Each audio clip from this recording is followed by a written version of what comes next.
хэдэн онд анхаа авсан юм бэ манай амч? Би хойно штэ. 30 настай.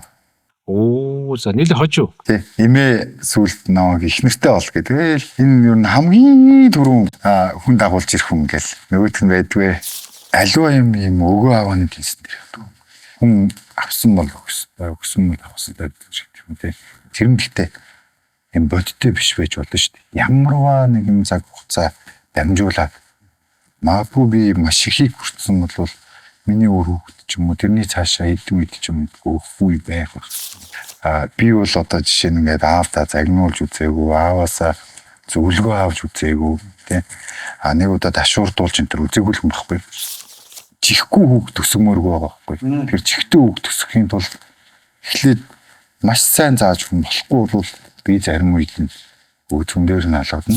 Тэг ингээ уртгаар хойтох нөхдөг ажилтаа нэг сайхан цалин авдаг. Гэхдээ тэр цалингаа зээл болгоход уран бүтээл хийсэн. Хизээ хүн таашаах юм мэдхгүй.